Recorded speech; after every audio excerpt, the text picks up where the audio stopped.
That's why we have to cook it to 165 degrees. And I know that generally salmonella will be found on the outside of the chicken or on the inside of the cavity, but we also have to worry about another bacteria called Campylobacter, right? That we found back in the mid-90s actually survives inside the muscle tissue of the chicken. And that's why we have to go to 165. It's not just salmonella, but it's also Campylobacter. So those of you who are in sanitation will know that one. Okay, this is a chicken. All right.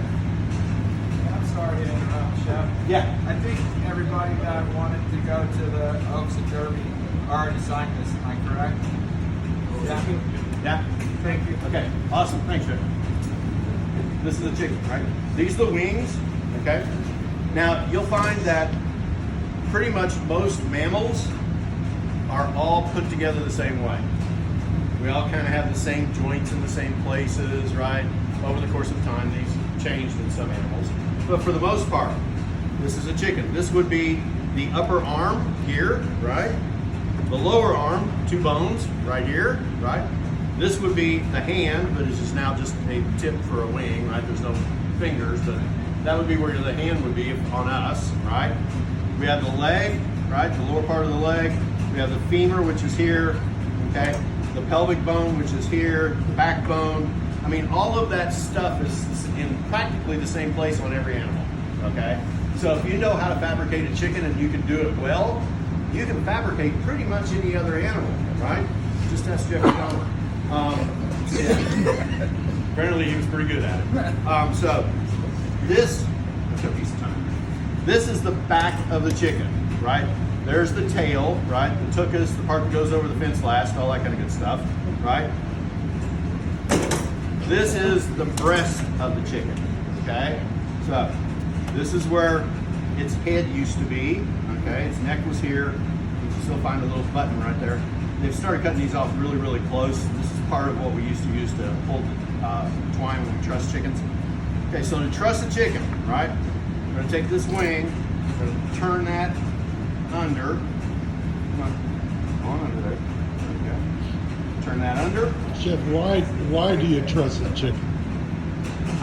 To keep the chicken parts in the right places, right? You'll find that if you don't truss a chicken, don't tie it up, right? That this will cook faster than this. This will cook faster than this, okay? So this is gonna get overcooked, this is gonna get overcooked, and this is gonna be undercooked if you pull it all at the same time, right? So in order to keep that from happening, we truss a chicken. So we need a piece of butcher's twine. This is 100% cotton, by the way. You can't go out to the grocery store and just buy kite twine, right? Because a lot of that's got nylon in it, okay? And that nylon will melt in the oven. This is 100% cotton, right? And you're gonna need about this much, okay? So you can use a paring knife to cut it, or you can cut it with a pair of scissors, okay? Now, I think your book does this backwards of what I do it, okay? There's a video that is in the Wiley thing. They start back here, right? Look at this and they go down. I always start at the front because it just makes it easier for me, okay? I go underneath those wings, come right down this line between the breast and the thigh, okay? Bring my legs up, go around my legs. But of course, this is seasoned, all that kind of good stuff before you start tying it. Okay. If I'm roasting a whole bird, all of my seasoning that I will put on the outside also goes inside. So I'll open up the cavity, I'll salt the inside, I'll pepper the inside. If I'm putting herbs in here, I'll put whole herbs in that cavity, right? So that it permeates the flesh from the inside as well as the outside. You're also gonna find that if you don't baste your chicken, okay, that it doesn't do any good to put seasoning on the outside. It won't go anywhere. It'll just sit there on the skin, okay?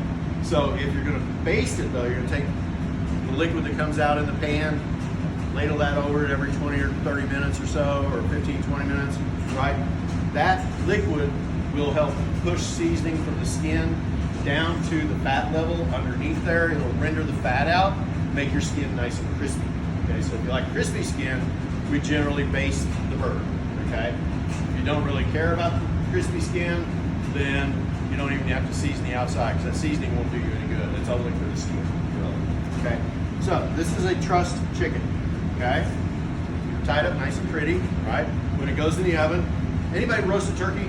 Seen somebody roast a turkey that hasn't been trussed? I mean, nowadays when you buy a turkey, it's got that plastic thing on the legs, right? If you take that off and put that turkey in the oven, right? That leg will eventually, the proteins, the connective tissue will eventually shrink as it cooks, right? And you'll end up with a leg out here, right? A wing over here, right? Kind of, yeah, right? It's just not going to be a pretty bird, right? And it's not going to cook at the right rate, okay? So trussing it does all that, okay? Cool? So everybody get a bird. If you get a bowl or something,